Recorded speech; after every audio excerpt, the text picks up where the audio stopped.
بسم اللہ الرحمن الرحیم۔ السلام علیکم ورحمۃ اللہ وبرکاتہ۔ ایک بھائی نے میسج لکھا، وہ کہتے ہیں کہ حج کے دن چل رہے ہیں، حاجی حج کے لیے اللہ کے گھر میں خانہ کعبہ میں جا رہے ہیں، اللہ کے مہمان اللہ کی بارگاہ میں حاضر ہو رہے ہیں، اور خوش نصیب لوگ مدینہ پاک میں جائیں گے اور وہاں نبی پاک صلی اللہ علیہ وسلم کے روضہ پاک کی زیارت کریں گے۔ تو کہتے ہیں کہ جب بھی حج کے دن آتے ہیں تو میرا دل جو ہے وہ پریشان ہو جاتا ہے، اس وجہ سے کہ اللہ تعالیٰ نے لوگوں کو اپنے گھر میں بلا لیا، اور میری باری کب آئے گی، اللہ مجھے کب بلائے گا۔ میرے دل کے اندر ایک تڑپ ہے، اللہ تعالیٰ مجھے بھی حج کی سعادت نصیب فرمائے۔ تو اس حوالے سے مجھے کوئی بات بتائیں کہ میرے دل کو سکون آ جائے۔ جی، سب سے پہلے تو میں اپنے اس بھائی کے لیے دعا کروں گا، اللہ تعالیٰ اسے اپنے گھر کا مہمان بنائے، اللہ تعالیٰ اسے اپنے محبوب کے روضہ طاہر کی بات حاضری نصیب فرمائے، اور ہر بندہ مومن کو، کیونکہ ہر بندے کا دل تڑپتا ہے حج کے لیے، عمرے کے لیے۔ ہر بندہ یہ چاہتا ہے کہ میں بھی اللہ کے گھر میں جاؤں، ہر بندہ یہ چاہتا ہے کہ میں بھی نبی پاک صلی اللہ علیہ وسلم کے مدینہ پاک میں جاؤں، روضہ طاہر کی زیارت کروں،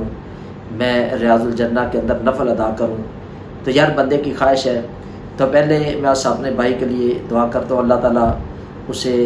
بھی اپنے گھر کا مہمان بنائے، اسے بھی حج بیت اللہ کی سعادت نصیب فرمائے۔ اور میں اس بھائی کے لیے ایک اس کو حدیث پاک بھی سناؤں گا، تو اس حدیث پاک کو سننے سے مجھے امید ہے کہ اس کا دل جو ہے وہ بھی خوش ہوگا، اور اللہ کی بارگاہ میں اس عمل کو وہ کرتا رہے، اور اللہ کی بارگاہ میں دعا کرتا رہے۔ اللہ تعالیٰ انشاءاللہ اس کو ضرور اپنے گھر میں بلائے گا،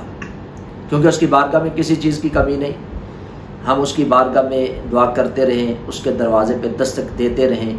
تو انشاءاللہ ایک نہ ایک دن ہمارے لیے بھی وہ رحمت کا دروازہ کھل جائے گا، اللہ ہمیں بھی اپنے گھر میں ضرور بلا لے گا۔ تو میں اس کے لیے یہ حدیث پاک جو بیان کرنے لگا ہوں، اس کو ترمذی شریف کے اندر حضرت انس رضی اللہ تعالیٰ عنہ سے روایت کیا گیا ہے۔ حضرت انس رضی اللہ تعالیٰ عنہ فرماتے ہیں کہ نبی پاک صلی اللہ علیہ وسلم نے ارشاد فرمایا کہ جو بندہ فجر کی نماز ادا کرتا ہے جماعت کے ساتھ، اور اسی مقام پر پھر بیٹھ جاتا ہے جہاں پہ اس نے نماز پڑھی،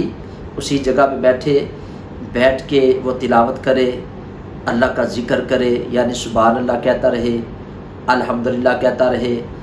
وہ اللہ اکبر کہتا رہے، یعنی تسبیحات پڑھتا رہے، اللہ کا ذکر کرتا رہے، یہاں تک کہ سورج جو ہے وہ طلوع ہو جائے۔ اب سورج طلوع ہونے کے بعد جو مکروہ وقت ہے، یعنی 15-20 منٹ جو مکروہ وقت ہے، اس مکروہ وقت کو گزارنے کے بعد وہ نماز اشراق، یعنی 2 نفل، اس نفل نماز کے اشراق جو نماز اس کے پڑھے، تو نبی پاک صلی اللہ علیہ وسلم نے فرمایا کہ اللہ تعالیٰ اس بندے کو کامل حج اور کامل عمرے کا ثواب عطا فرمائے گا۔ سبحان اللہ۔ اور یہ چھوٹا سا عمل ہے، اور اجر اتنا بڑا ہے، اللہ کے پیارے رسول نے فرمایا کہ اس بندے کو کامل حج اور کامل عمرے کا ثواب ہے۔ اب ایک بندہ اللہ کے گھر میں چلا جاتا ہے، اپنا ملک بھی چھوڑتا ہے، پیسے بھی لگاتا ہے، مشقت بھی کرتا ہے، یعنی کعبے کے چکر لگاتا ہے، صفا مروہ کی سعی کرتا ہے، مینا کے اندر قیام کرتا ہے، مزدلفہ کے اندر قیام کرتا ہے، عرفات کے اندر قیام کرتا ہے، وہ قربانی کرتا ہے۔ یہ سارا کچھ کرنے کے باوجود اس بندے کو یقین نہیں کہ اس بندے کا حج قبول ہے کہ نہیں۔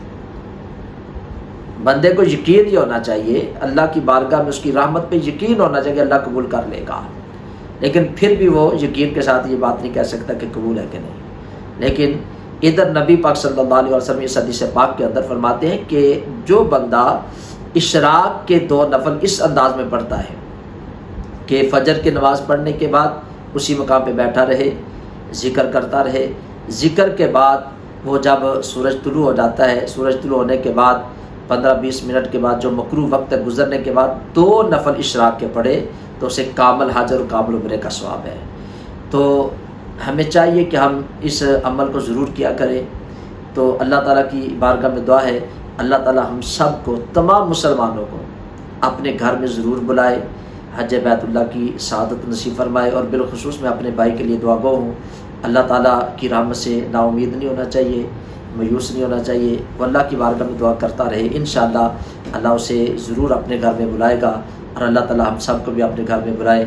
اللہ تعالیٰ کی بارگاہ میں دعا ہے، اللہ تعالیٰ ہمیں فرائض کے ساتھ ساتھ ان نوافل کا بھی اہتمام کرنے کی توفیق عطا فرمائے۔ السلام علیکم ورحمۃ اللہ وبرکاتہ۔